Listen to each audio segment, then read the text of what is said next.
unidentified flying objects.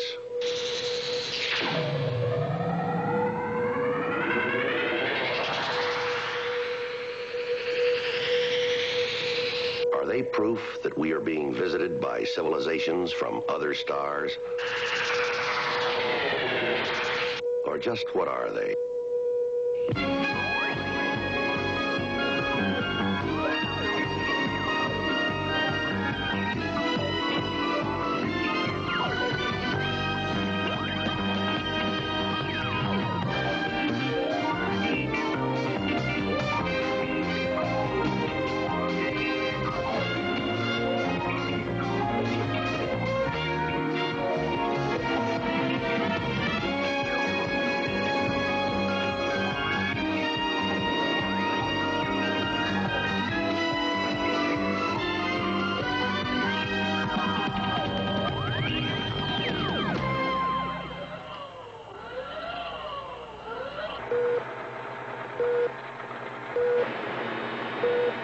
Super. Look at this return.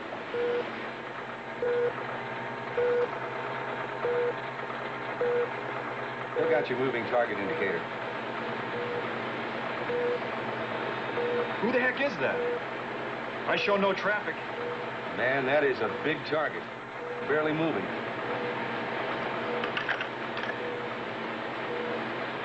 Los Angeles approach to unidentified traffic over Long Beach. Come in, over.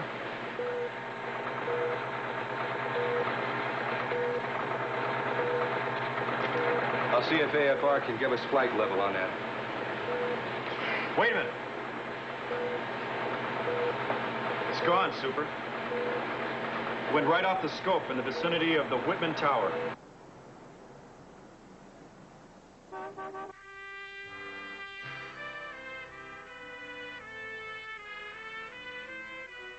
Chuck, it's starting. Janet, where's the little iron pot? I want to melt some butter for the popcorn. Oh, let's see, the iron pan. I think the movers put it in this big box. Mommy! Daddy! Mom! What's wrong? Oh, my.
Again, at 2,500 feet, drifting inland.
Coolidge.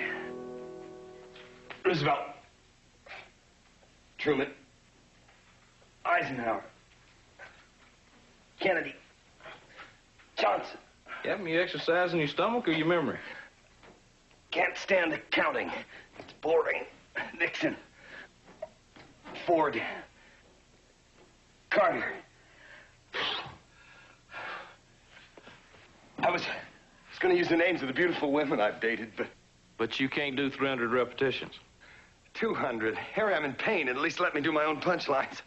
Well, I know this is going to hurt you, Captain, but your workout's going to have to wait till we get back from California. Bless you. We had a sighting in Los Angeles last night. 3 separate cases of Mr. Emerson Keyes and Mr. H. Rassoon. It was a weekend in L.A., too, Harry. Too much party, maybe? The third witness was an air traffic controller at Los Angeles International Airport.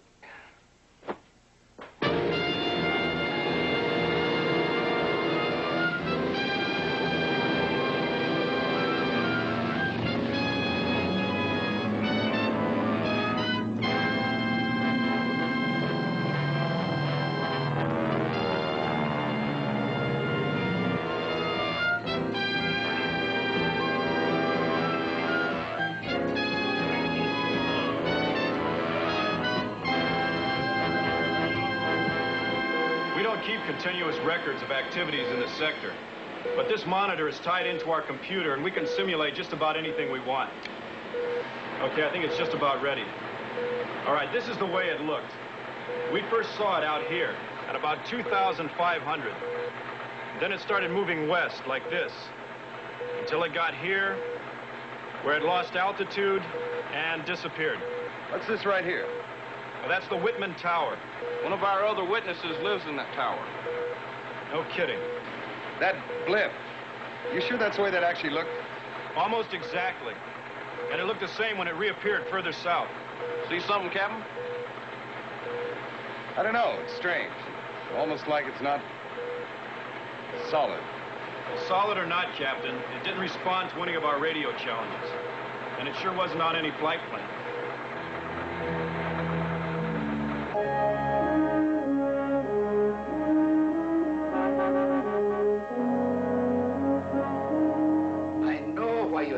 Mr. Murphy, but believe me, I have privileged information on this subject. Please buy it. Now. Please. Thank you. Thank you. Forgive me, gentlemen, for receiving you in my bedroom, but like your American writer Mark Twain, I think much better in bed. I guess we all have our favorite places to think, sir. Yes, indeed. Well, shall we get on with it? Where do we start? Fine, Mr. Rassoon. If you don't mind, the sergeant will record what you have to say. Just tell us what happened. Well, it was last night. Do you remember the time, sir? No. Yes. It was 11:40. I was waiting on a call, so I looked at my watch.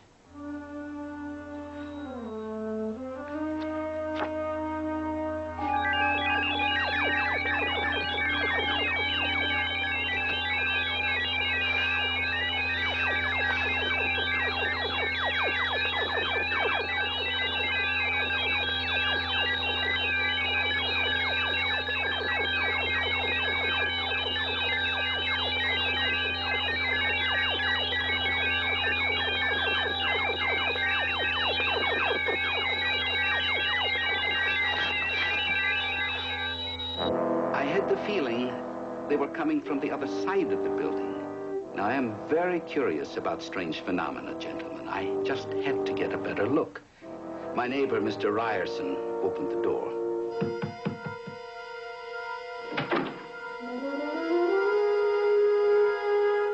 The expression I saw on Mr. Ryerson's face, I cannot describe it. But I knew he had seen a lot more than I. More of what, sir? Well, of the spaceship, of course. Did I not mention the ship when I reported the incident to your office? Yes, sir, you did. But you personally didn't see a spaceship. I saw only the beams of light. But they saw a great deal more.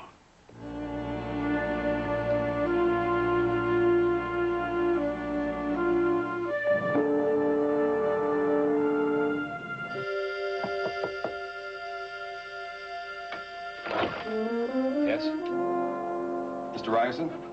Oh, boy, the Air Force. I guess he did it, huh? Well, if you mean Mr. Rassoon. Yes, I mean Mr. Rassoon. Look, I know you have a job to do, but I don't feature having my wife and child go through this whole thing again. Through this whole thing, you mean the sighting of the UFO? Yeah. Right outside my living room window. No more than 4 feet away. If that's the case, sir, it's very unique, and I promise your family a minimum of disturbance. All right, come in. Thank you, sir.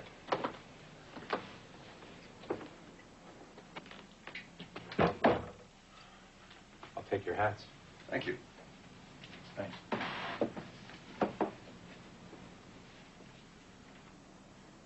Chuck, I thought we decided not to... Janet, I'll make those decisions. Gentlemen, my wife Janet, our daughter Billy. I'm Captain Ryan. This is Sergeant Fitz. Hello, Billy.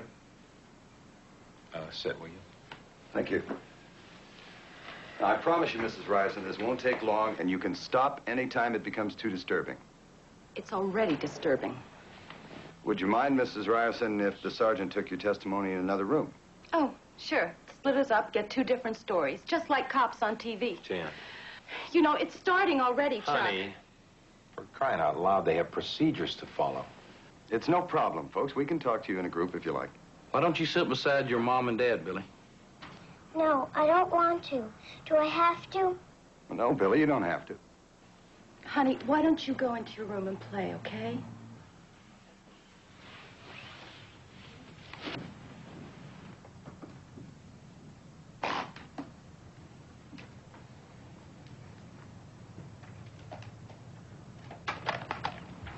Why don't you start at the beginning, Mr. Ryerson? Well, it was late last night. I was in the dining room making popcorn. We just moved in a couple of days ago, so Jan was helping me find a pan to melt butter.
So you would say, ma'am, that the object circled the building at regular intervals. As if it were under control, Sergeant. Under control, ma'am? Yes. A few minutes later, we saw them.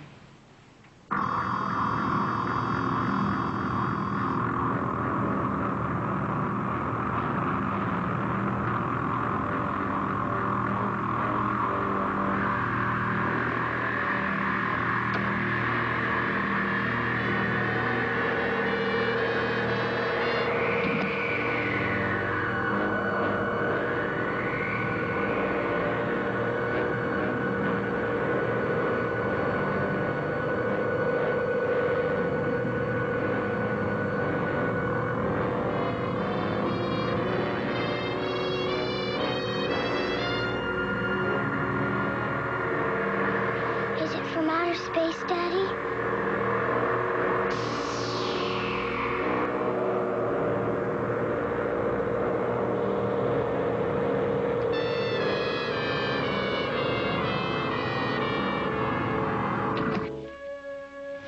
It scared Billy to death. I don't want her involved. I understand.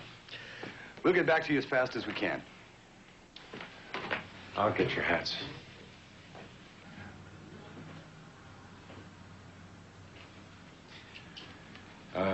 Captain, I'm sorry about my attitude at first. If we can be of any further help. Thank you. We'll try to keep our interviews to a minimum. Goodbye.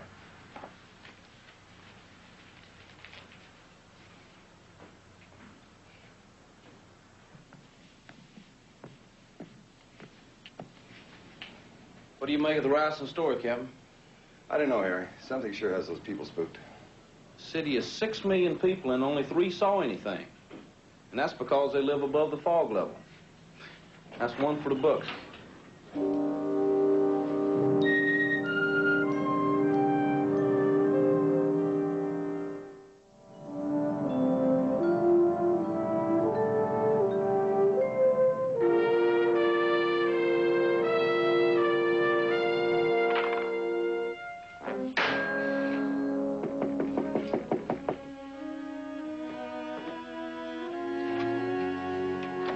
Mr. Emerson Keys?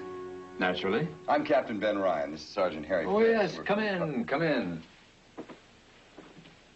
I'll wager I know why you've come. And I must say the Army is certainly prompt with its inquiries. Air Force, sir. Army, Air Force, Navy, it's all pretty much the same, isn't it?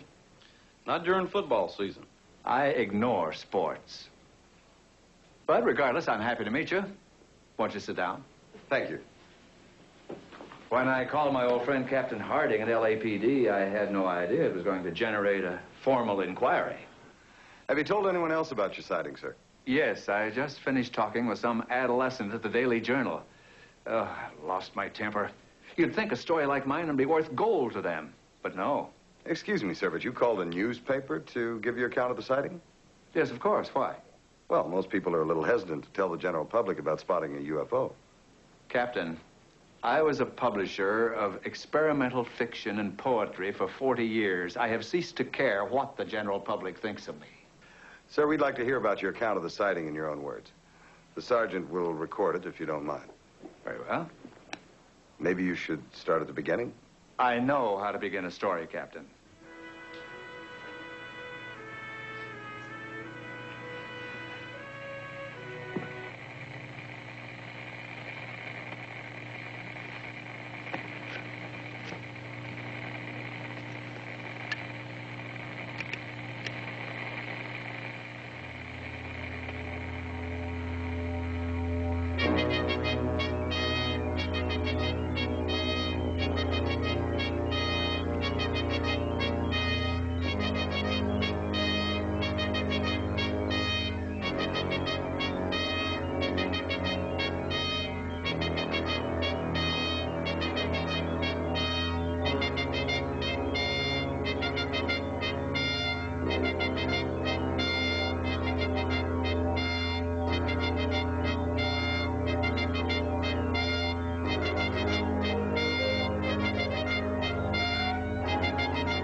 Can you point out exactly where you saw the object, Mr. Keys? Certainly. Right there.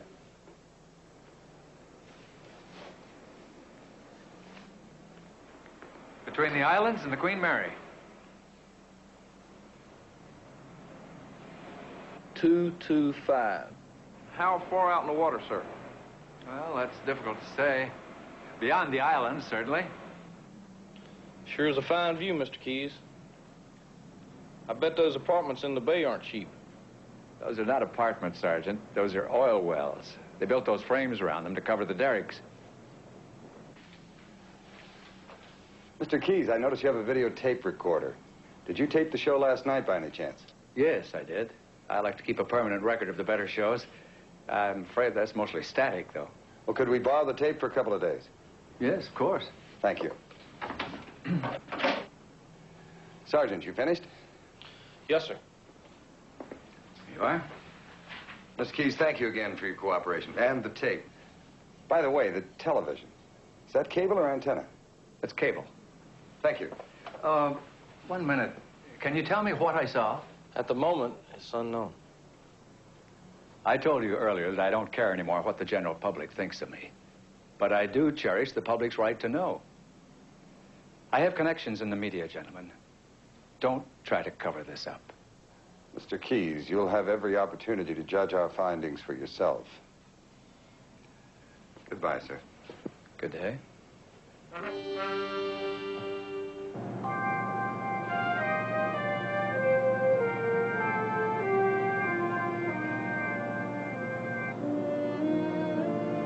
You're chief engineer up here, Mr. Webster? That's right. We lease the tower to broadcasting and cable companies. Quite a beat. Isn't it just?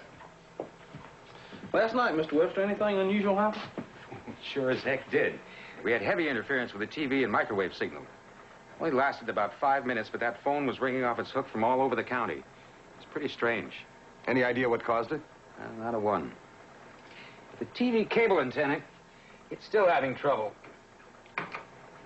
And I think there's something caught up there. We'd sure like to take a look at that something. So would I. There's no way anyone's going to get up there until I can switch to alternate microline paths. How long will that take? 2-3 hours. Hey, you guys investigate flying saucers, is that what you said? We investigate unidentified flying objects and related phenomena. Okay. Keep in touch.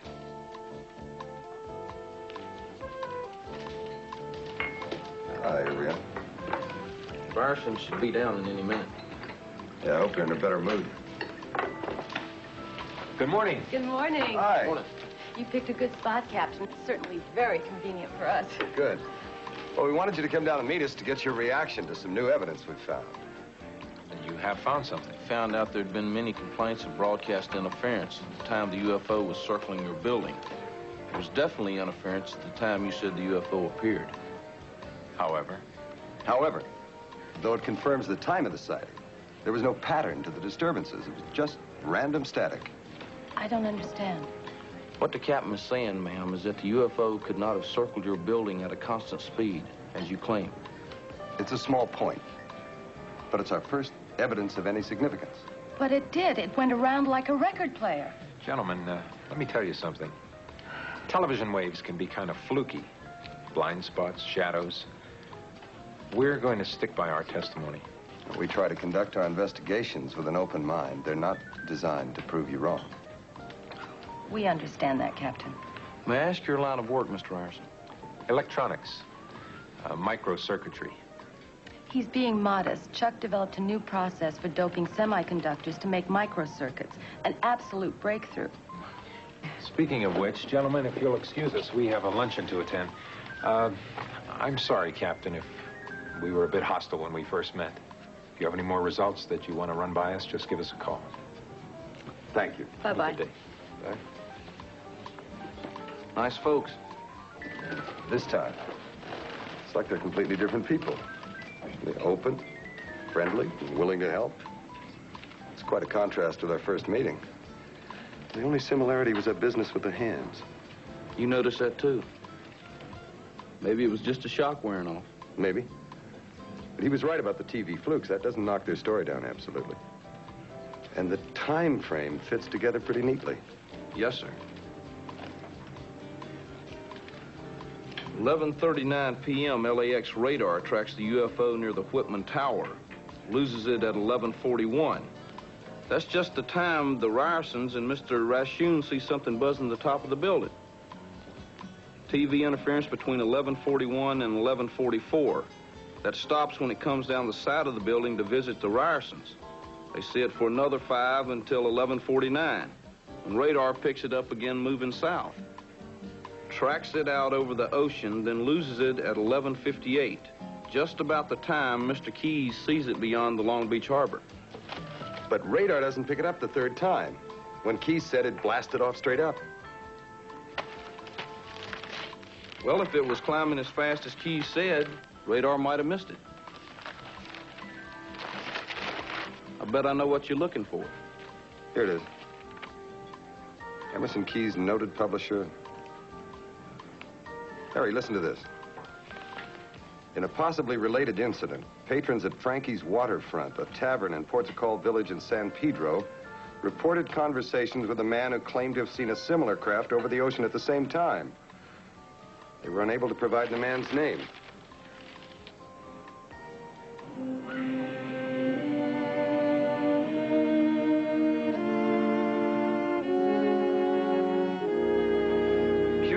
working Saturday. Worked my tail off, I can tell you. Well, do you remember the customer who sighted the UFO? I only heard this and that of what he was saying. I don't think I'd pay much attention to that. The guy was a little, Well, who called the newspaper? Some of the regulars. They thought it was a big joke, you know. So the citee, the man who saw it, he wasn't a regular? I never saw him before.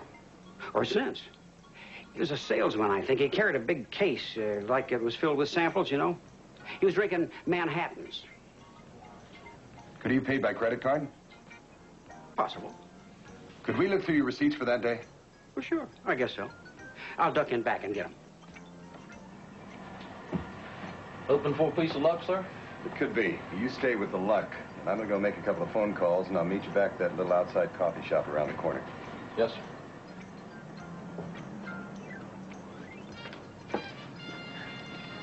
There you go, Sarge.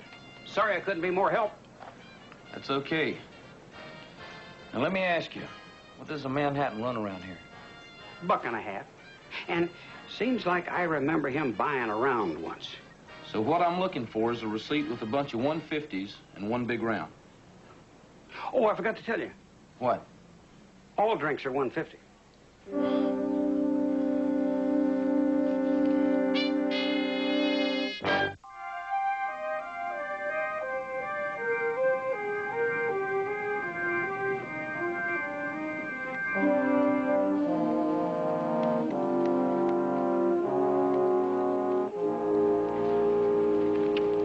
Captain Ryan, meet Mr. Silas Cobb.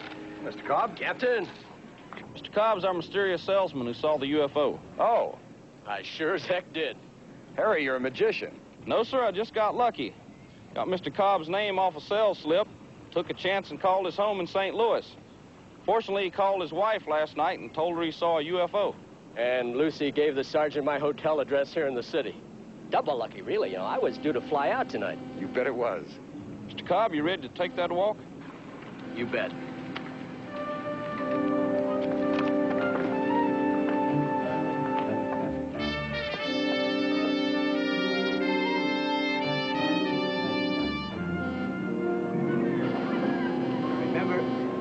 Walking back to the car after a long day of making calls, and it started getting chilly, and I stopped to button my coat. Yeah, this is the spot, though.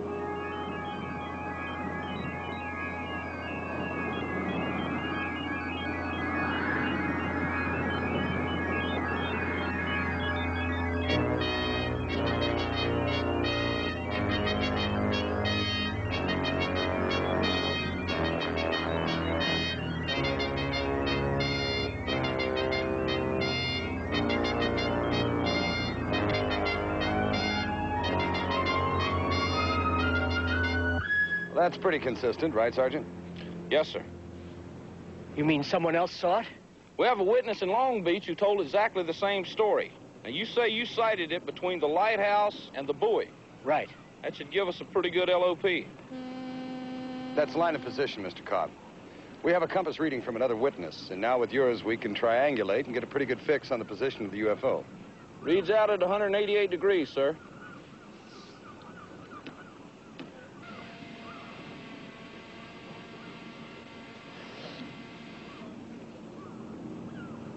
Nothing out there but blue water.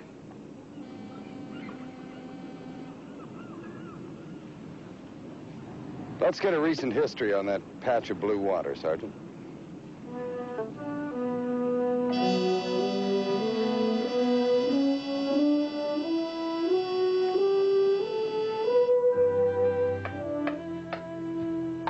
There's the lot of the deputy harbor master, Captain. I work Saturday nights. I was here. Let me see these coordinates again. Ah, yes. Was there something out there at that time, sir? 50,000 tons of something. The Nakia Maru. That's her right out there. She slipped a rudder cable about 2 days out.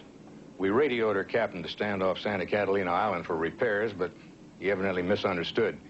So all of a sudden that night, about 2200 hours, there she was, 5 miles off the breakwater.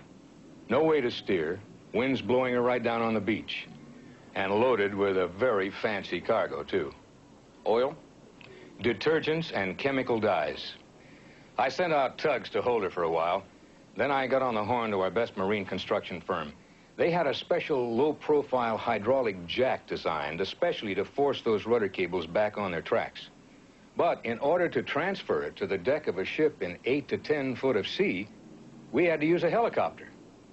That must have been a rough mission. Night, fog, wind, waves. Yeah, 20-knot winds, and that darn jack swinging back and forth in that cable, just like Paul Bunyan's yo-yo. It took them 15 minutes trying to get that onto the deck. Running lights, searchlights beaming down from the chopper. Oversized rotor spinning in a circular shape. You got the picture. So do I. But I tell you, Captain, that thing took off straight up like no helicopter I ever saw. Well, that's right. One of our pilots fractured his wrist when it broke. When what broke? The cargo cable. Snapped like a shoelace. Now, the chopper was at maximum thrust, and it just sort of bounced right up in reaction. That jack went right through a steel deck and sank in the hold carrying the die.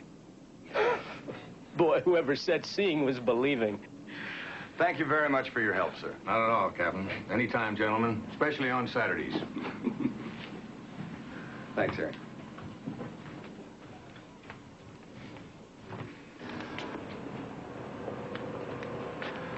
Now, are you satisfied, Mr. Cobb, that that explanation fits what you saw? Well, I'm convinced that is what I saw, Captain. The more I think about it, the more sense it makes. Sorry I couldn't come up with something more exotic. Oh, that's okay. We've still got an exotic file open. Thank you very much again for your time and your help, sir. You bet. So long, Sergeant. Goodbye, sir. Captain, what you said about an exotic file still open, you think we're looking at two separate incidents then? Oh, it's got to be, Harry. That radar blip was 10 times the size a cargo chopper would cause. And no pilot in his right mind is going to fly 10 miles off course in a 20-knot wind, carrying a 1,000-pound cargo on a sling to play tag with a skyscraper. No, sir. Our problem is that we assumed it was one object from the beginning. I think it's time we talk to Mr. Webster again.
Gusting too hard. You better get him down.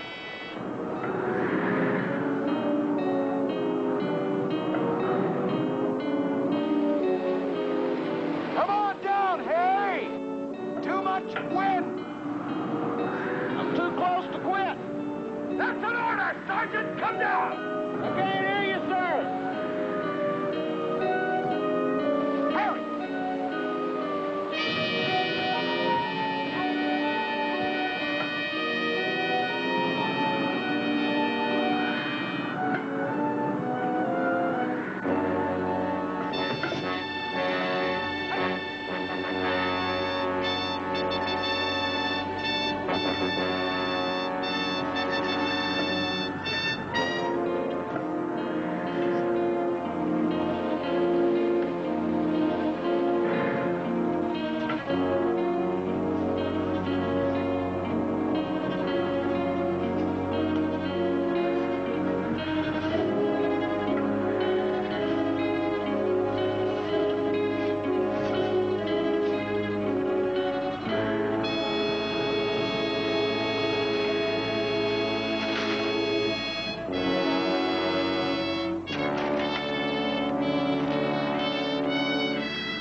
Very strange.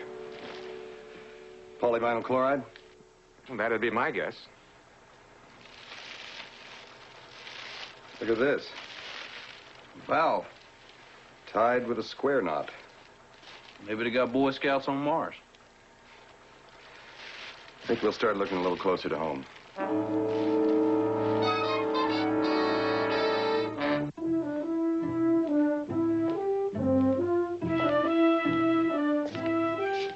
Anybody here? Yes? Oh, sir, we're looking for the manager of Steiner Enterprises.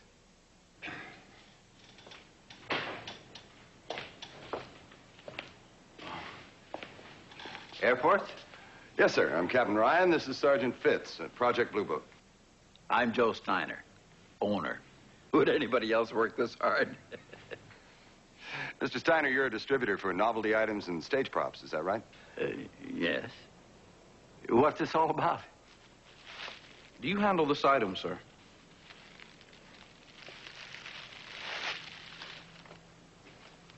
Yeah.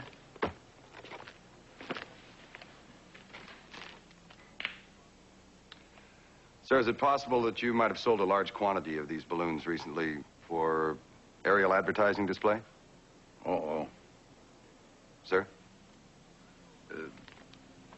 I sold a large number of these to Big Dan Donovan. Yes. What's his address, sir? You're not from around here, are you, Sergeant? No, sir. Big Dan Donovan is one of the largest used car dealers in Los Angeles. And that means the world. He's always got some gimmick for bringing in the people. The latest one I dreamed up was to take a bunch of these big silver balloons, tie them together with some silver tape, forming a large floating automobile shape up over the lot. It was a great idea for a silver anniversary. It was too great an idea. Dan had to have it yesterday. The time he picked for my staff to put it together, the wind just wouldn't quit. If only he could have waited another day. But he had to have it over the weekend. The wind began to kick up hard. No time at all. The thing was a giant mess.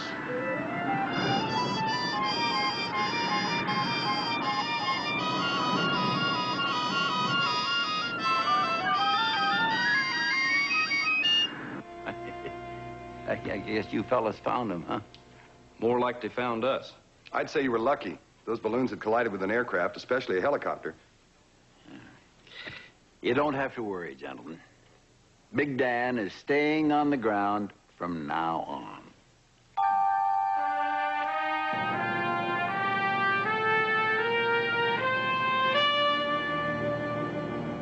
Yes, sir. Well, I thought we cleared that up, but, well, I'll check on it. Right.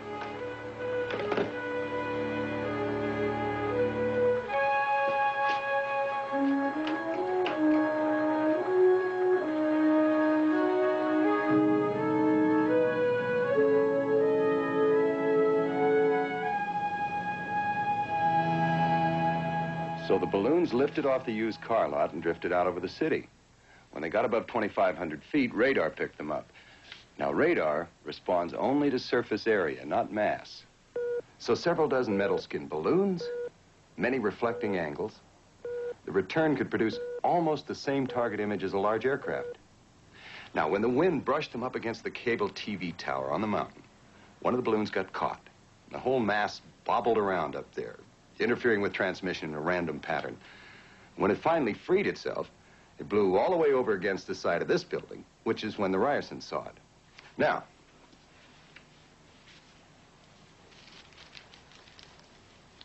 metal surface tape. Long strands of this were blowing out from the top of the building at the same time.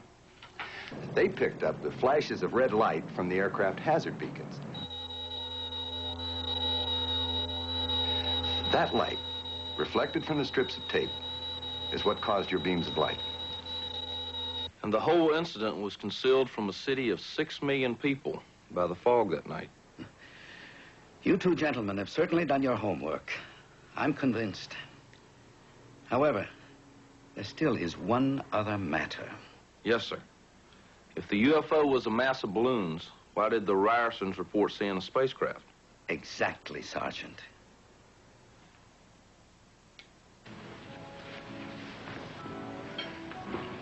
Thank you.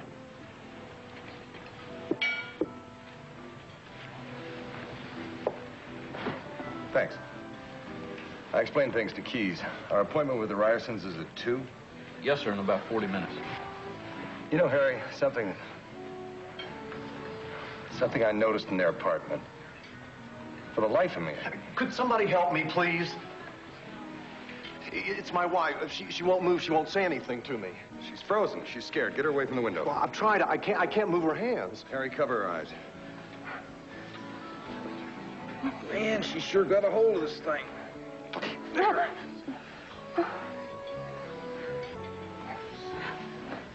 Let's let her sit down. Honey, you okay? What happened? She'll be okay now. Thank you all very much. You're welcome. Harry.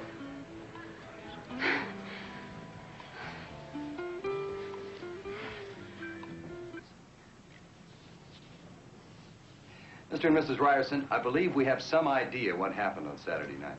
But first, would you mind calling your daughter in here for a moment? Oh, I'll get her. No, excuse me, but could you just call her from here, please? Sure. Billy? Billy, come here, honey.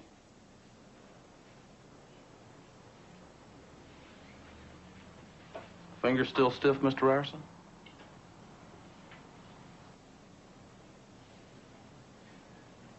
Now, I'd like to reconstruct the events of that evening. We've established that the object you saw was a mass of silver balloons released accidentally from an aerial display, an advertising display. They got tangled in the TV antennas above, and they bobbled down the outside of the building, just outside your window.